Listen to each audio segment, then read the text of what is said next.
Hello, and my name is Eric Franklin, and I teach the Franklin method, and I've been teaching somatics for over 40 years. That is a very long time.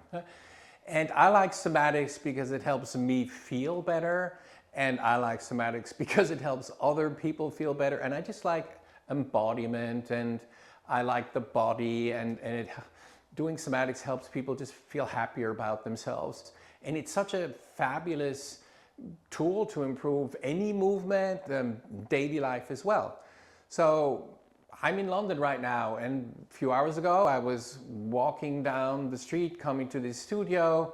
You know, I knew I'm going to make this video, and suddenly I felt, a little breeze, like nice air. It's actually surprisingly nice weather in London these days.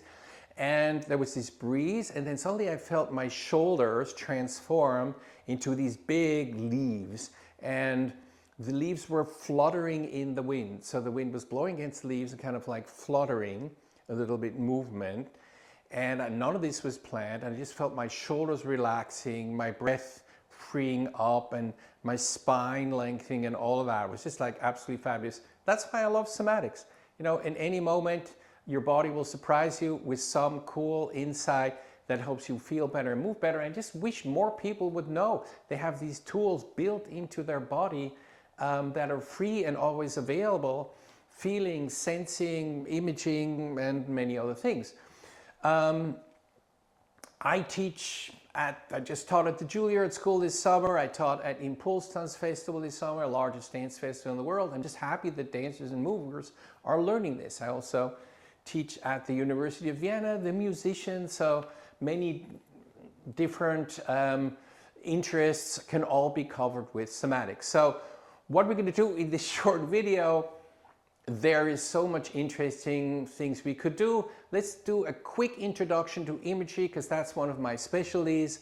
So we do use imagery in somatics a lot. So one simple example of that would be lifting your arms, but not just without any help from your body mind, but you're imagining a gust of wind blowing from behind you, pushing your arms up. And we call that a global external metaphor. So I'm imagining this wind swirling around me, pushing my arms from the back, lifting them up like that, yeah? Whoosh, very good. So that's an example of a metaphor. There's many different types of imagery. There's anatomical imagery, metaphorical imagery, there's dynamic imagery, there's motor imagery, and obviously we can't do all of that in a few minutes. Let's do another example: lifting and lowering your shoulders.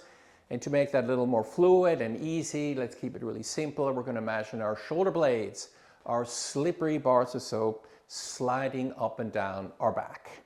There we go. So what are we actually doing here? Because there's no wind in this room, and I don't think my shoulder blades are slippery bars of soap. We have created those pictures, those feelings in our mind. So imagery is when you yourself, you cognitively generate an experience, a sensory experience, and the sensory experience actually helps you to move better, feel better. And we know from the research, imagery can improve your flexibility, your strength, your coordination, all kinds of things. And so this is a very solid thing to use based in science. But let's proceed to my main topic. We're going to talk a little bit about the sacrum. Yeah. So you probably all have heard about the sacrum. I have one here. And we're going to think about why the sacrum is kind of wilted like that. Another thing I like about somatics, it's like very student-centered. So I don't want to behave like the expert telling you what to do.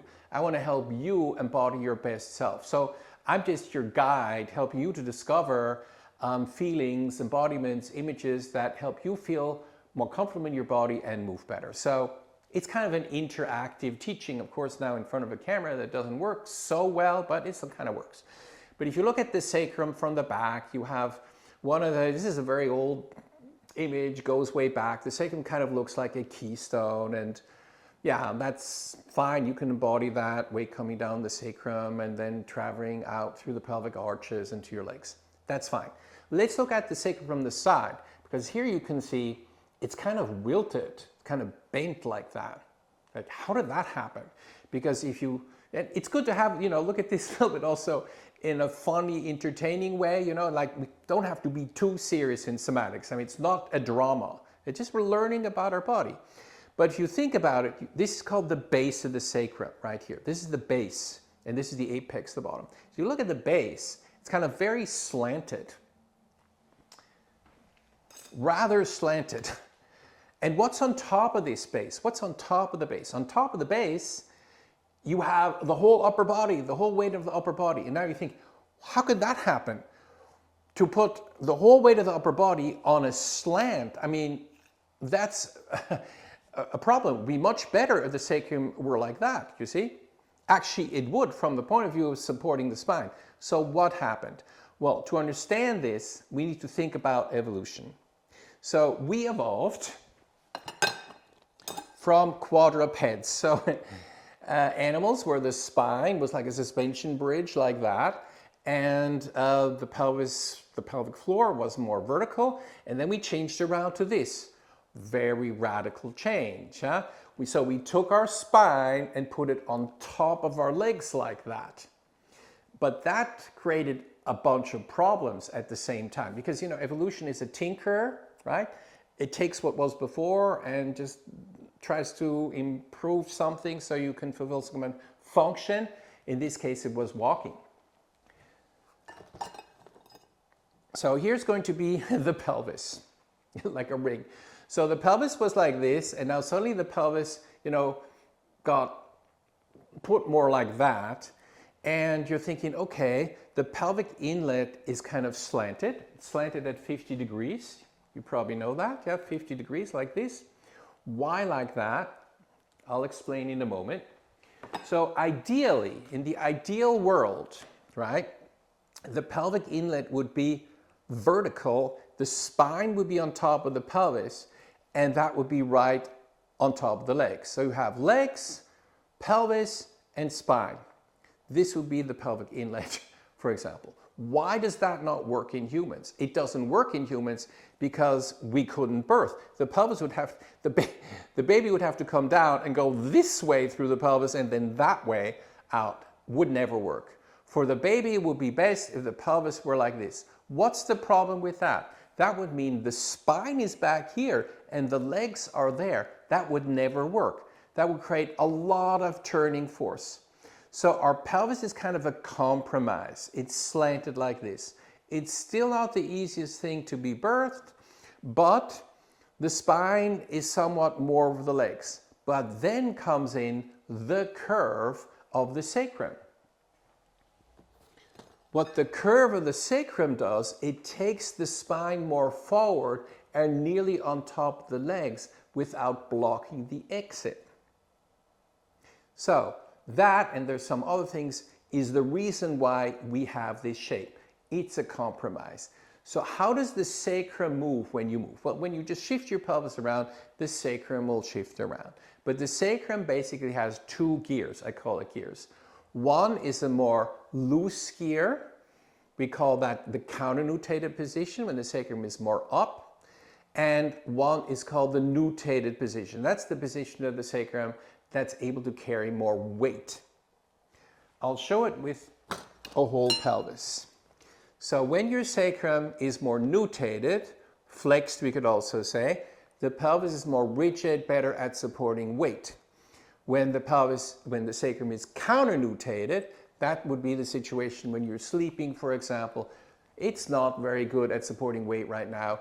The joint is more loose. So you're constantly shifting as you move between a more nutated and a counter-nutated pelvis. So when I land from a jump, the sacrum is going to nutate more.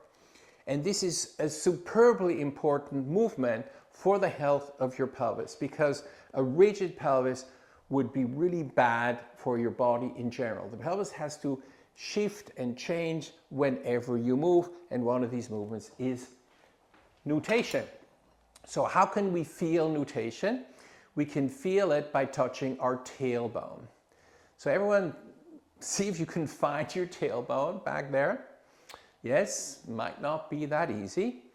And yeah, so it's kind of right there above and, between your sit bones.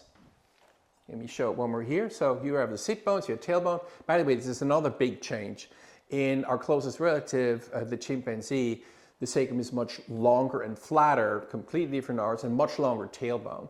So our tailbone got shorter, the sacrum widened like this, and so we got it pulled up like that. So you have your sit bones, and the tailbone is going to be between and a little further up. So we're going to touch our tailbone. Let's move our tail around a little bit. You know, you can swing your tail in a circle. You can make a figure 8. Yeah, if you feel like it, you can imagine it lengthening is another good old image. Lengthen your tailbone downward. But what we're going to do is focus on nutation. So one hand is going to show the movement of the sacrum. We call this hand modeling. It's very useful. And the other hand is going to feel the movement of the tailbone. So when you flex your hips, when you squat, the sacrum is going to nutate. And when you extend your legs, stretch your legs, the sacrum is going to counter-nutate. So we have nutation and counter-nutation. Or if you want to say flexion and extension. Can you imagine that happening between the two pelvic halves? It's not the whole pelvis going front and back. It's the sacrum moving on the pelvic halves. Nutation, counter-nutation. It's like swinging down and back and forward and up. Down and back and forward and up. And these things, the movement of the bones, are really important to later on understand muscles and fascia and how they all work. So we're imagining sacrum going down and back and forward and up.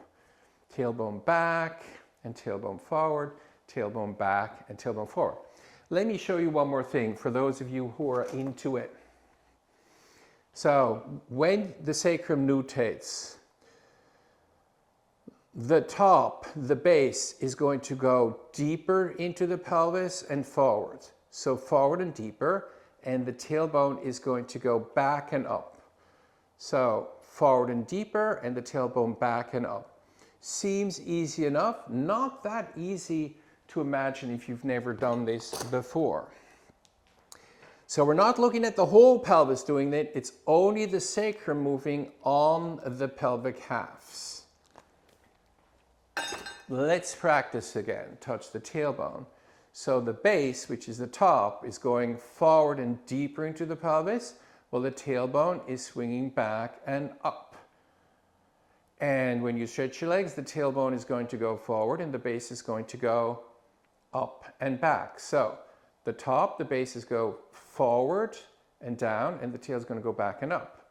The tail is going to go forward and down, and the base is going to go back and up. The top, the base is going to go forward and down, and the tail is going to go back and up. Let's practice that a few times. Can you see that? This is happening between the pelvic halves. There we go. Sacrum nutating, counter-nutating, nutating, counter-nutating. This is what is happening when you flex your hip joints. Very good. Notice how your pelvis feels after that. Let's just finish up by doing some cool little self-touch exercises. Touch, of course, is very important in what we do, but if you're on your own, you can also use your own hands. This is one thing I really like to release the back of my sacrum and lumbar spine. So I'm going to make fists like this. I'm going to use my knuckles and I'm going to rub my back like this, up and down. This feels great. And then I'm going to move my pelvis in the opposite direction like that. Then I'm going to move my fists up and down. This is great also for the thoracolumbar fascia. Very good. Focus on nutation and counter-nutation. Very good. Then we're going to tap our glutes a little bit and lift our legs. Excellent. Then we're going to put our hands in our armpits and just imagine our shoulders dropping down on our hands. We're going to imagine tailbone swinging back and front and back and front and back and front and back and front. Good. Let's just wiggle our shoulders a little bit. Drop our arms. Stand. Notice your posture. Notice your mind. There we are. Enjoy your sacrum.